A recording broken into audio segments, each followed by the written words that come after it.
हिरण्यकश्यप अपनी माँ दिति के पास बोला, माँ मेरे भाई हिरणाक्ष को मार दिया है नारायण, मैं नारायण को मार करके अपने भाई का बदला जरूर ले लूंगा।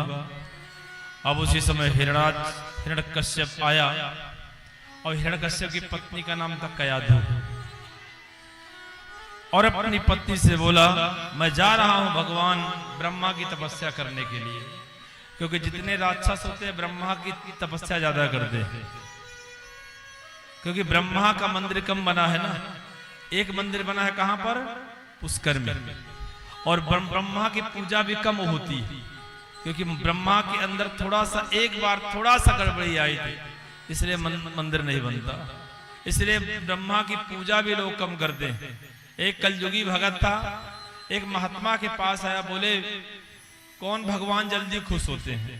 तो महात्मा ने कहा ब्रह्मा की पूजा कम होती है, ब्रह्मा जल्दी खुश होते हैं। तो कलयुगी भगत था, कलयुगी भगत ब्रह्मा की तपस्या करना चालू किया, 3 महीना तपस्या किया, और 3 महीना तपस्या करने के बाद ब्रह्मा खुश हो गए। और जब वरदान देने हैं, बोले बेटा वरदान मांग। बोले ब्रह्मा दादा जब आप आ गए हो तो वरदान की क्या जरूरत है? बोले क्या भगवान नारायण वरदान देना जानते हैं? क्या शिव जी वरदान देना जानते हैं? मैं भी विधाता हूं, मैं भी वरदान देना जानता हूं।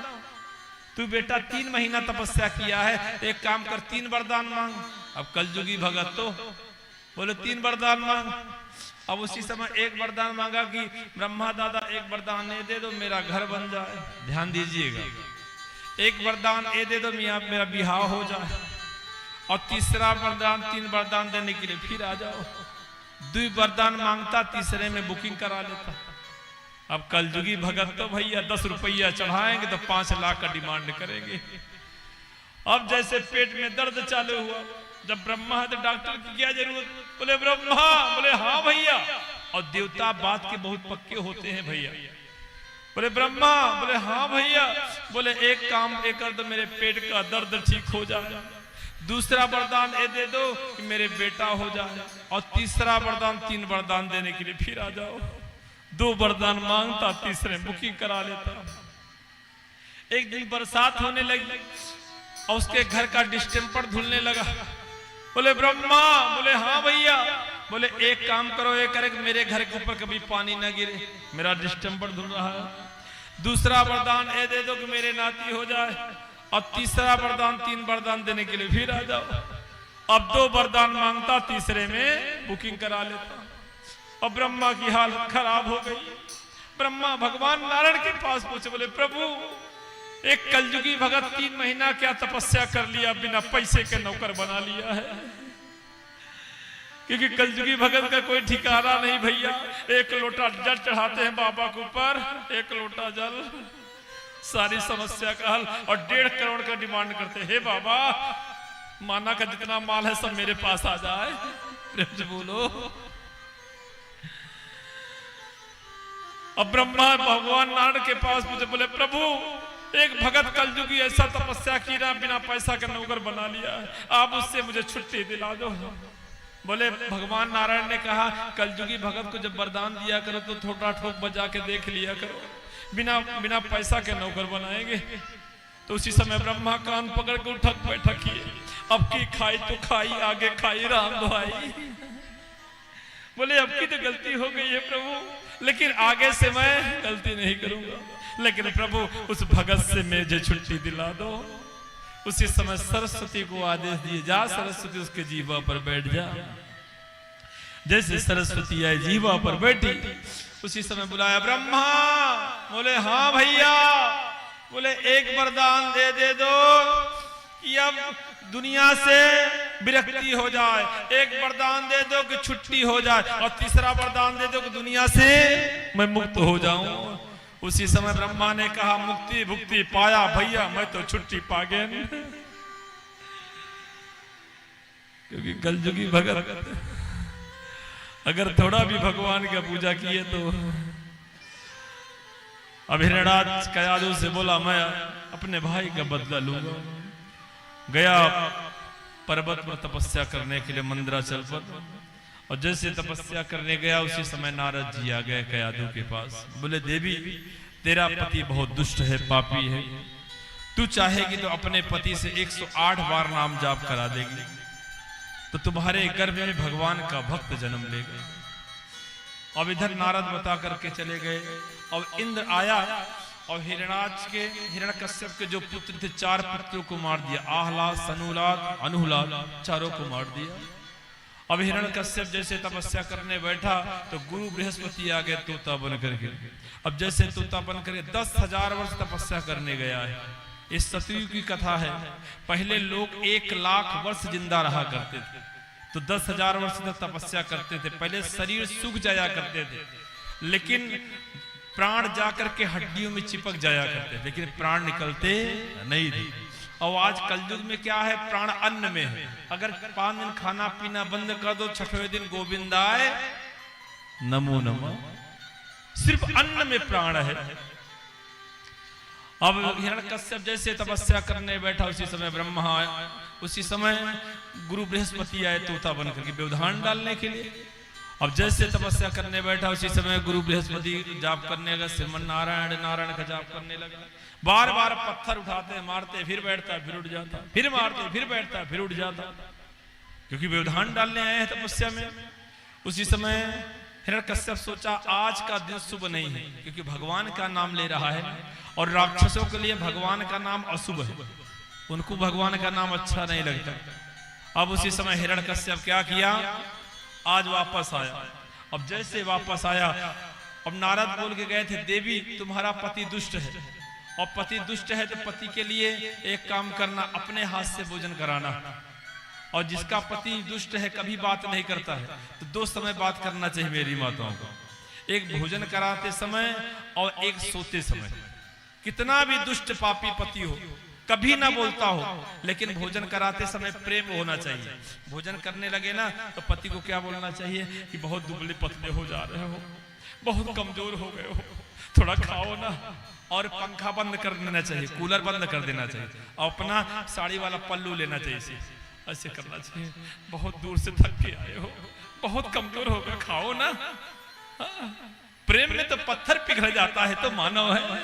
और सही बताओ, प्रेम अगर करोगे ना तो जो मांगोगे पति सब समर्पित कर देगा। अमित दान भरता वैदेही। अब प्रेम नहीं होगा तो जिंदगी भर कुछ मिलने वाला। हिरण्यकश्यप नारद बता के गए, देवी अपने हाथ से भोजन कराना।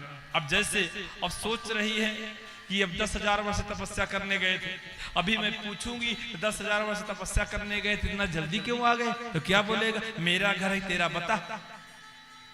तो क्रोधी पति से हर समय बात नहीं करना चाहिए, बस 2 समय बात करना चाहिए। अब उसी समय क्या कि कयाधु जल्दी जो रसोइया भोजन बनाने थे, भंडारी बना रहे थे, उनसे भोजन बनवाना बंद कर दी, अपने हाथ से जल्दी भोजन बनाई। अब भोजन बनाते समय भजन करना चाहिए। मैं कहता हूं मेरी माताएं, भोजन बनाने समय प्रैक्टिकल करके देख लेना। आज घर जाना तो सिर्फ रोटी पोते समय क्या बोलना, गोविंद गोविंद गोविंद गोविंद, ऐसे करके पति को खिलाना। पति देव आज का भोजन कैसे लगा, क्या बोलेगा, बहुत अच्छा है, चलो कथा सुन के आते हैं। और दूसरे दिन प्रैक्टिकल करना, बोल देना भजन करना ही, फिल्मी गीत गाना, तुम तो ठहरे परदेसी, और कर करके और रोटी खिलाना, दिखाओ ना आज कैसे लगा। बोले हट जाओ, नहीं चालू हो जाएगा, क्योंकि बहुत भजन का बहुत बड़ा प्रभाव है। नामदेव महाराज दीक्षा दिए जनाबाई को, और दीक्षा दिए तो बोले बिटिया हर काम करना तो गोविंद का नाम लेके करना। तो जो काम करती सब में गोविंद का नाम करती है। रोटी बनाती तो गोविंद गोविंद गोविंद गोविंद, कपड़ा धोती तो गोविंद गोविंद गोविंद गोविंद, और छेना थापती तो गोविंद गोविंद गोविंद गोविंद, हर काम में गोविंद। क्योंकि हर काम में गोविंद का नाम लोगी ना तो आपका काम भी भजन हो जाएगा। और गोविंद गोविंद के छेना था। और एक दिन गुरु महाराज नामदेव आए, बोले बिटिया चलोगी वृंदावन धाम दर्शन करने, ठाकुर जी का क्या, बोले गुरुदेव मैं छेना थाप के रखी हूँ, और अगर बरसात का महीना है कोई चोरी चोरी छेना कर जाएगा तो मैं भोजन कैसे बनाऊंगी। बोले छेना के कारण तुम वृंदावन बाके बिहारी दर्शन करने नहीं जाओगे, चल। अब जैसे गुरु आज्ञा गरी, ऐसी गुरु की आज्ञा तो मानना ही चाहिए। अब उसी समय गुरु आज्ञा मान करके चली गई वृंदावन बांके बिहारी का दर्शन करके। और इधर कुछ दिन बाद वापस आए तो छेना चोरी हो गई। अब जब छेना चोरी हो गया तो गुरु का पैर पकड़ के रोने लगे, बोले गुरुदेव छेना तो सब चोरी हो गए, अब बरसात का महीना भोजन कैसे पकाऊं?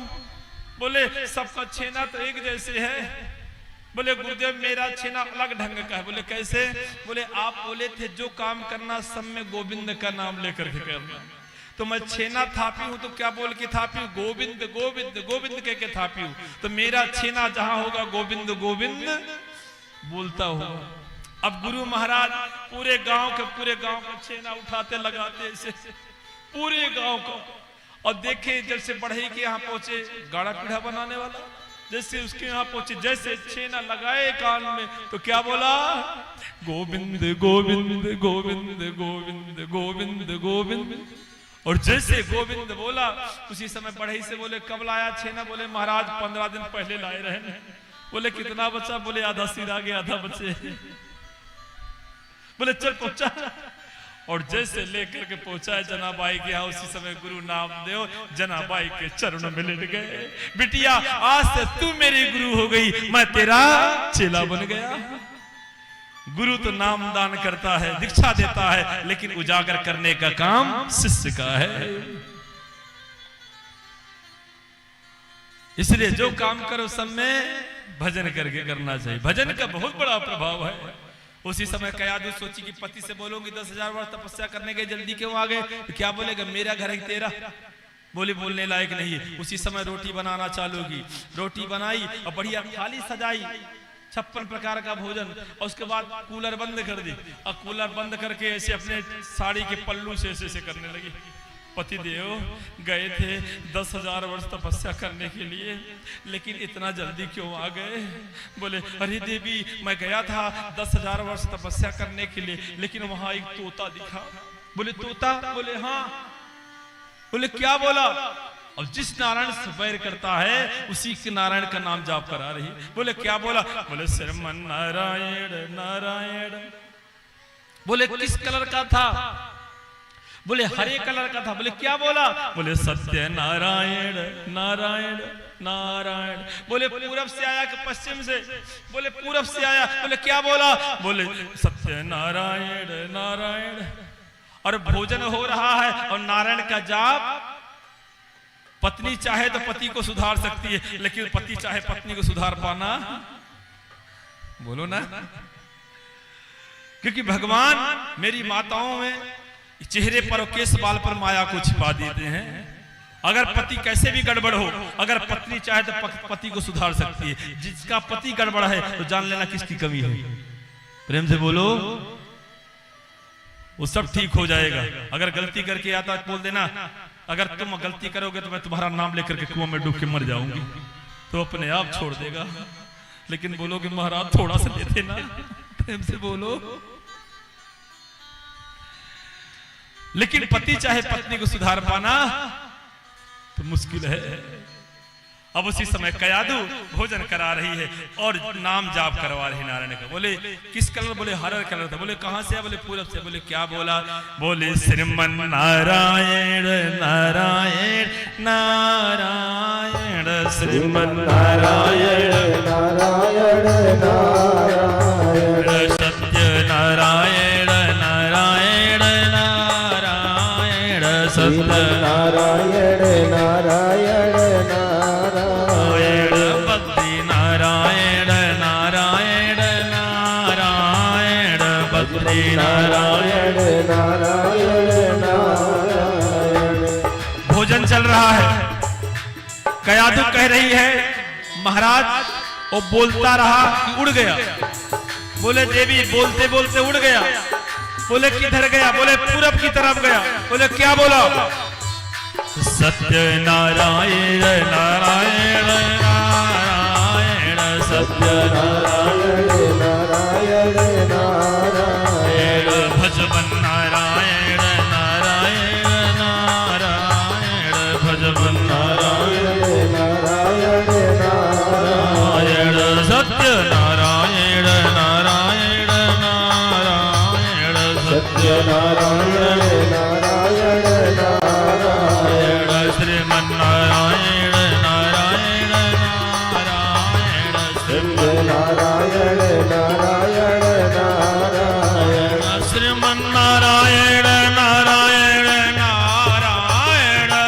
श्रीमन्नारायण नारायण श्रीमन्नारायण नारायण नारायण श्रीमन्नारायण नारायण नारायण सत्यनारायण नारायण नारायण सत्यनारायण नारायण नारायण सत्यनारायण नारायण नारायण सत्यनारायण नारायण नारायण सत्यनारायण नारायण नारायण सत्यनारायण नारायण नारायण श्रीमन्नारायण नारायण नारायण श्रीमन्नारायण नारायण नारायण।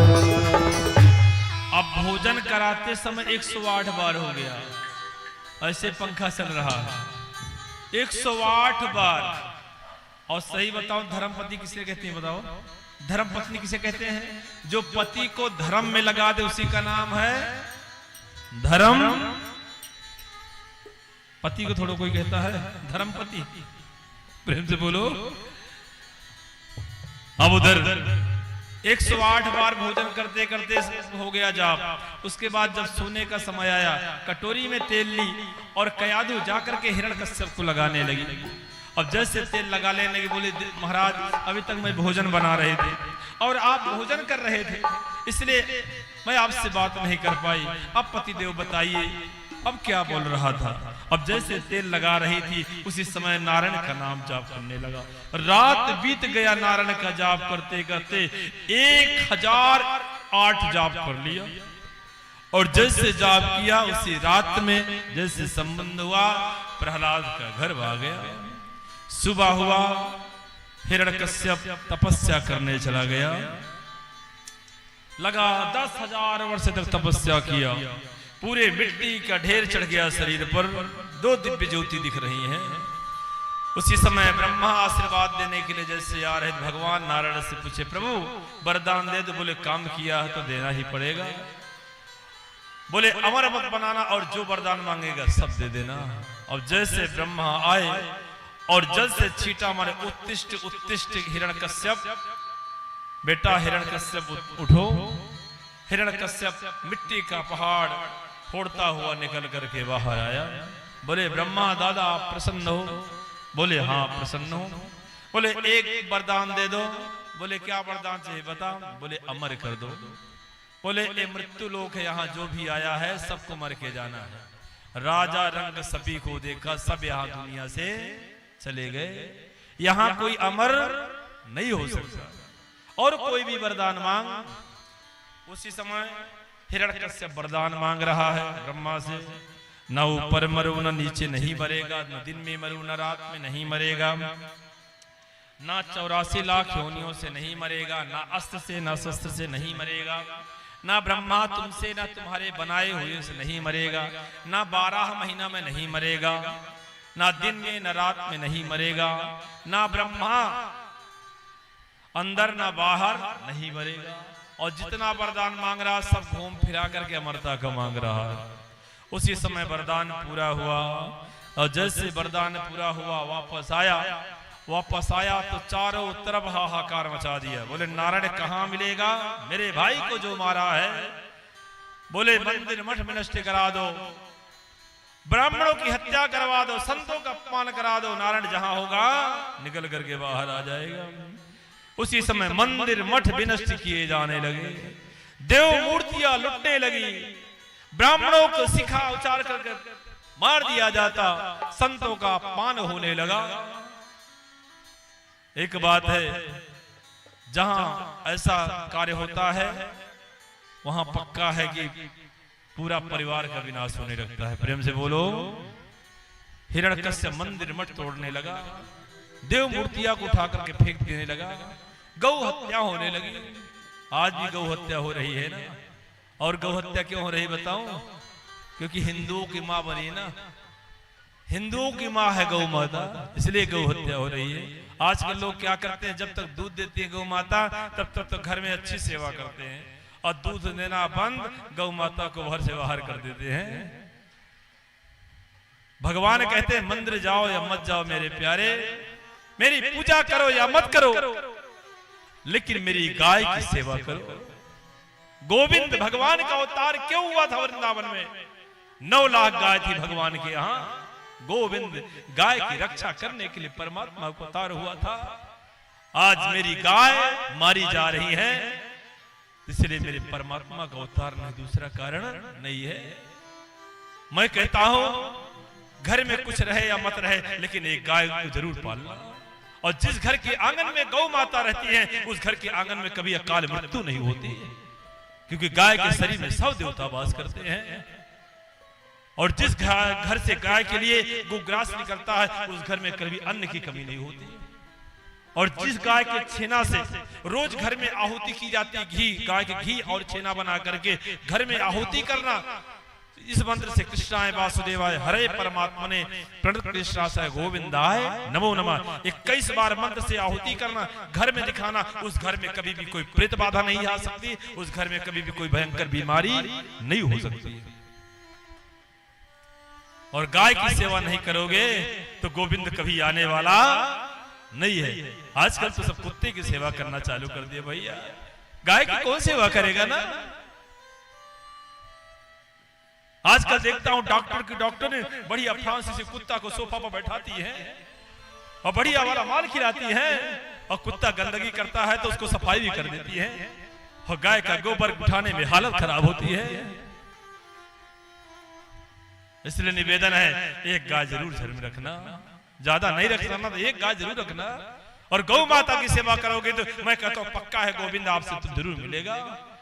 और गोविंद कृपा जरूर, जिस घर में गाय रहती है उसी घर में गोविंद जाता है। जिस घर में गाय के दूध का भोग लगता है ठाकुर जी का, उसी घर का भोग परमात्मा मेरा कन्हैया खाता है। क्योंकि यशोदा गाय का दूध का मंथन करती थी, उसी से मक्खन बनाती थी, उसी का भोग मेरे ठाकुर जी ग्रहण करते थे। प्रेम से बोलो।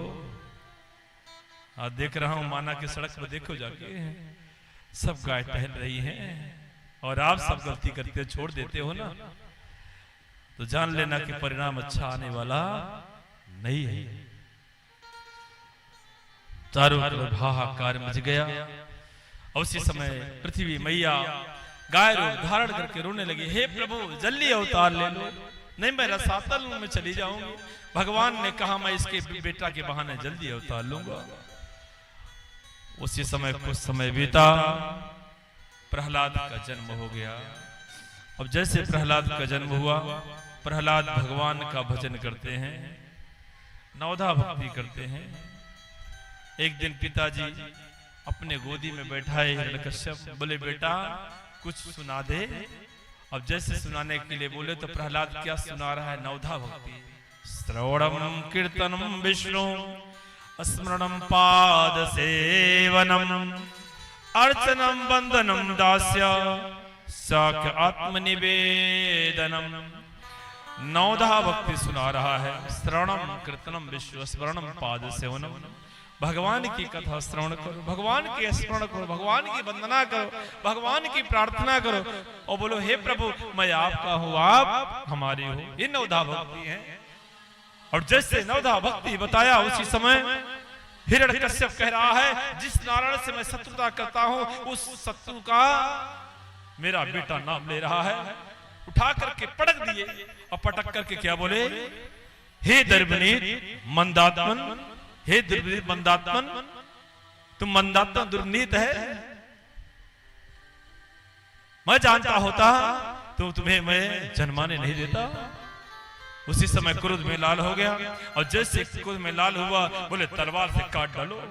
आज 3 साल के प्रहलाद को तलवार से काटे जाने लगा। भगवान संकल्प किए हैं तू क्या मारेगा हिरण्यकश्यप? ये प्रहलाद पंच तत्व का बना हुआ है, और ये तलवार भी पंच तत्व का है। अच्छा पंच तत्व किसे कहते हैं? भगवान किसे कहते हैं?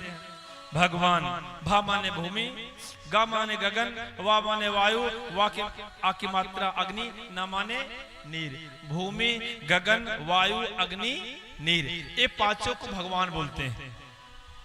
और पंचतत्व किसे बोलते हैं? पंचतत्व भी इसी बोलते हैं, भूमि गगन वायु अग्नि नीर। इसी का नाम है भगवान, इसी का नाम है पंचतत्व। तो पंचतत्व से प्रहलाद भी तैयार है और पंचतत्व से तलवार भी बनी है। अब जैसे तलवार मारे जाने लगे उसी समय तलवार बगल हो जाती है, लेकिन प्रहलाद नहीं मरता। उसके बाद बोले नहीं मरता है तो एक काम करो, इसको ले जाकर के जल में फेंक दो। जैसे जल में लेकर के गए फेंकने के लिए, और जैसे समुद्र में फेंके उसी समय भगवान वाराह अवतार लेकर के, मसला अवतार लेकर के भगवान बाहर निकाल दिए। प्रेम से बोलो। फिर उसके बाद लाया गया, बोले इसको हाथी से कुचलवा दो। अब जैसे हाथी से कुचलवाया गया जाने लगा तो उसी समय हाथी प्रहलाद को उठा करके अपने पीठ पर बैठा ले। अब उसके बाद बोले मरता नहीं है, बोले नहीं मरता। बोले एक काम करो, इसको काल कोठरी में बंद कर दो और 6 महीना तक बंद रखे रहना, और अंत में 6 महीना के बाद इसको जहर पिला देना, ये अपने आप मर जाएगा। उसी समय प्रहलाद ने कहा पिताजी आप काल कोठरी में बंद करने के लिए बोल रहे हो। काल कोठरी से छोटी तो माँ की कोठरी थी, जो 9 महीना तक माँ के गर्भ में रहा, और भगवान मेरी सुरक्षा किए तो ही सुरक्षा काल कोठरी में भी करेंगे, क्योंकि अटल विश्वास है प्रहलाद का। अब जैसे काल कोठरी में बंद किया गया उसी समय प्रहलाद, भगवान का एक नियम है रोज लक्ष्मी से पूछे, लक्ष्मी बता ये दुनिया में सब तो खा पी के सोए हैं ना। तो लक्ष्मी ने कहा प्रभु सब खा पी के सोए हैं, लेकिन आपका एक परम लाडला प्रहलाद आज नन्हा सा 5 साल का बालक काल कोठरी में बंद है, 5 दिन से कुछ खाने को नहीं पाया है। उसी समय भगवान डांट लगाए, मेरा बेटा मेरा भक्त होकर के 5 दिन से बस भूखा मुंह है। और उसी जैसे डांट लगाए 56 प्रकार की था, 56 प्रकार कटोरी थाली सजा करके लक्ष्मी मैया जाकर काल कोठरी में प्रवेश कर गई। और जैसे काल कोठरी में प्रवेश की लगातार भोजन चलता रहा। एक दिन प्रेम से बोलो, एक दिन बात कर रहा था लक्ष्मी मैया से, और जैसे प्रहलाद बात कर रहा था उसी समय जो सेवक थे जैसे सुने कि किसी से बात कर रहा है, उसी समय जाकर के हिरण्यकश्यप से बताए, बोले महाराज प्रहलाद किसी से बात करता है। तलवार लेकर के आया और जैसे काल कोठरी खोली गई लक्ष्मी मैया तो अंतर ध्यान हो गई, लेकिन 56 प्रकार की कटोरी खोस होने की पड़ी थी। उसी समय हिरण्यकश्यप ने कहा तुम्हें भोजन कौन देता है? प्रहलाद बोले जब दांत नहीं था तो दूध की व्यवस्था वही किया था, अब अन्न दांत दिया है तो अन्न की व्यवस्था वही करेगा और कौन करेगा। उसी समय प्रहलाद को लेकर के महल गया और जहर भोला गया और कयाधु को दिया गया। बोले कयाधु तू अपने हाथ से अपने बेटा मारेगी तो ज्यादा अच्छा होगा।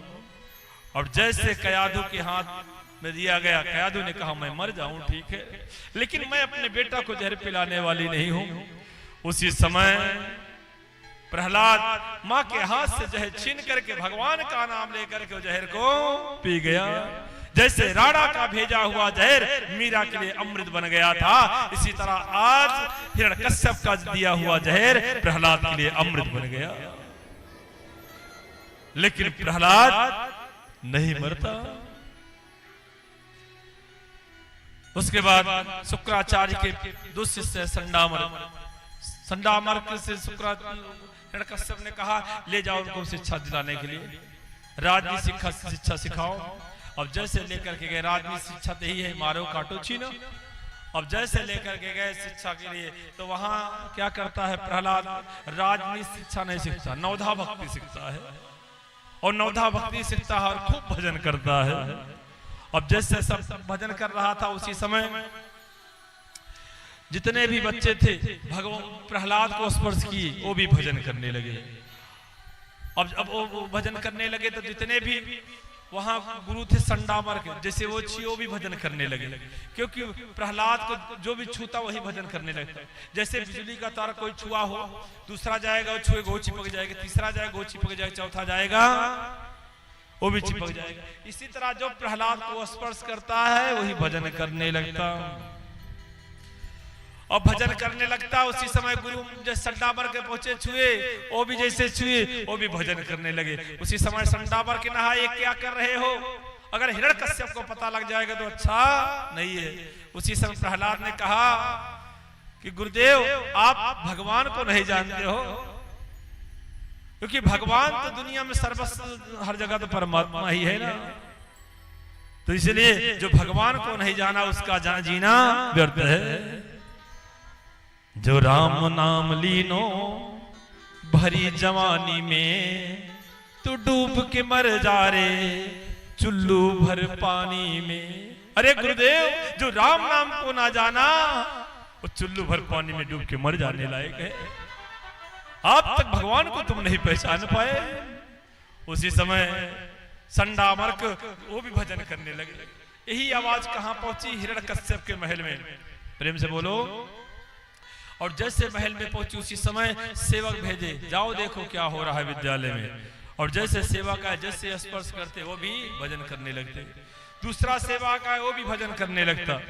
तीसरा सेवक जैसे आया वो भी भजन करने लगता। उसके बाद जैसे हिरण्यकश्यप आए और हिरण्यकश्यप जैसे पहुंचे उसी समय मुक्के का प्रहार किए जैसे, उसी समय जितने भजन कर रहे थे सब का सब चुप हो गए। और इतना भजन हुआ, राम नाम से भर गया विद्यालय सुखधाम। ईट ईट जपने लगे जय जय सीताराम। उसी समय प्रहलाद कह रहा है, पिताजी हरि नाम नहीं तो जीना क्या। हरि नाम नहीं तो जीना क्या। हरि नाम नहीं तो जीना क्या। हरि नाम नहीं तो जीना क्या। अमृत है हरि नाम जगत में। अमृत है हरि नाम जगत में। अमृत है हरि नाम जगत में। अमृत है हरि नाम जगत में। छोड़ विषय विष पीना क्या। हरि नाम नहीं तो जीना क्या। हरि नाम नहीं तो जीना क्या। हरि नाम नहीं तो जीना क्या।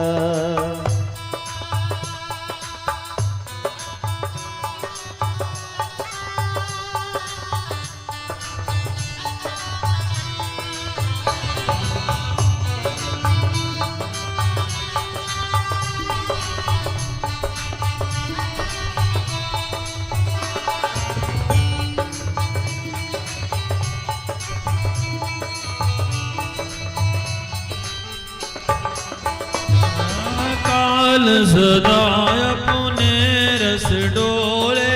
काल सदाय अपने जस डोले। ना जाने कब सिर चढ़ी बोले। ना जाने कब सिर चढ़ बोले। ना जाने कब सिर चढ़ी बोले। ना जाने कब सिर चढ़ बोले। अंत समय हरि नाम न आवे। अंत समय हरि नाम न आवे। बिह से दरस मदीना क्या। हरि नाम नहीं तो जीना क्या। हरि नाम नहीं तो जीना क्या। हरि नाम नहीं तो जीना क्या। हरि नाम नहीं तो जीना क्या।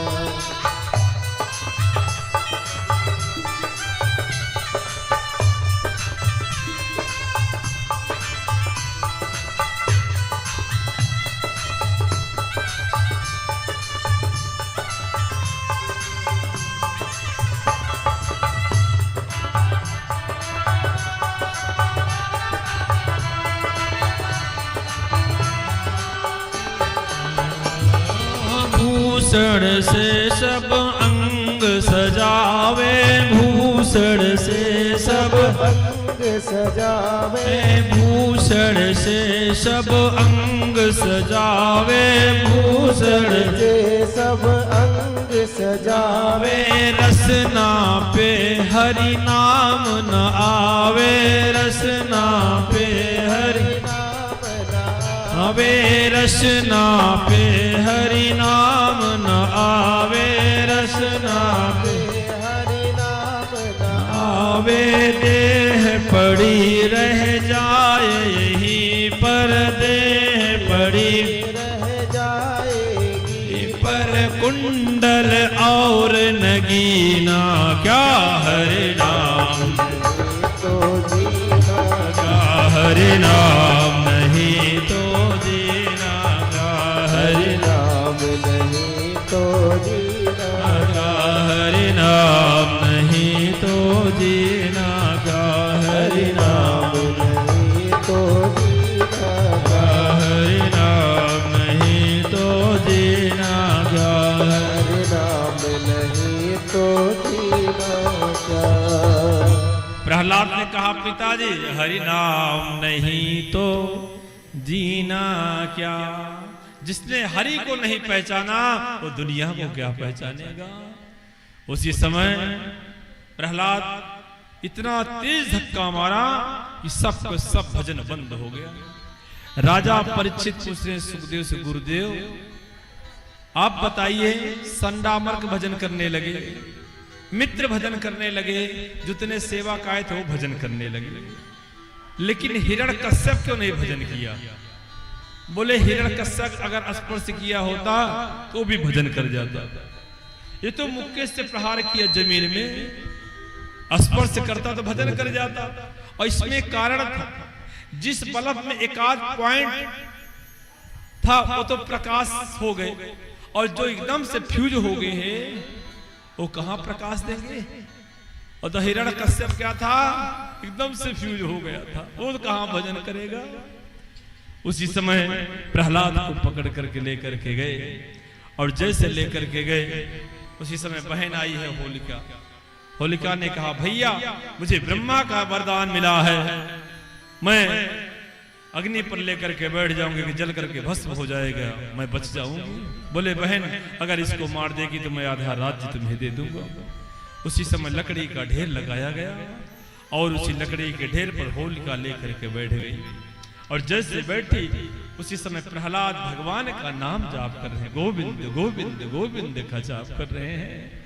और पूरे गांव वाले सब अग्निदेव को अपने घर में प्रज्वलित करके प्रार्थना कर रहे, हे अग्निदेव भगवान आज एक अबोध बालक को जलाया जा रहा है जिंदा, आप कृपा करके शीतल हो जाइए।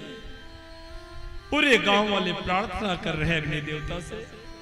अब अग्निदेव जैसे अग्नि लगाई गई तर तर तर की आवाज होने लगी, और प्रहलाद गोदी में बैठा है होलिका के। होलिका हाथ लगा रही प्रहलाद का, अग्निदेव दूर भग रहे हैं, सिर लगा रही अग्निदेव दूर भग रहे हैं।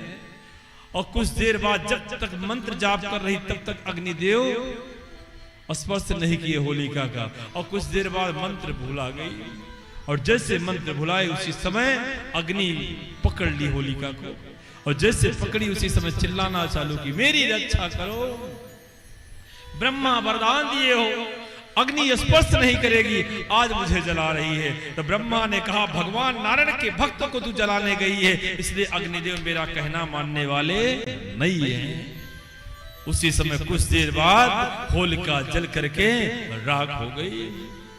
पूरे गांव वासी आए और प्रहलाद को प्रणाम किए, और सबने कहा जादू टोना मिथ्या है, राम नाम सत्य है। उसी समय प्रहलाद को पकड़ के लेकर के गया हिरण्यकश्यप।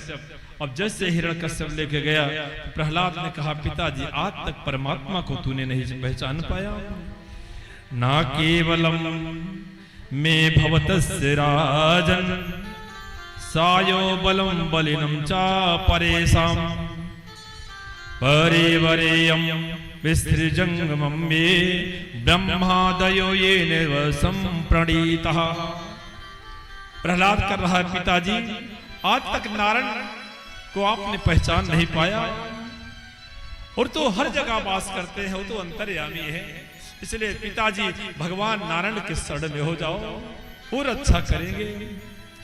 बोले मैं नारायण के शरण में होने वाला नहीं हूं। अच्छा बता प्रहलाद वो नारायण तेरी रक्षा करेगा? बोले रक्षा करना ना करना उसका काम है, और भजन करना मेरा काम है। बोले इस खंभे में भगवान है? बोले भगवान कोई बनिया का सौदा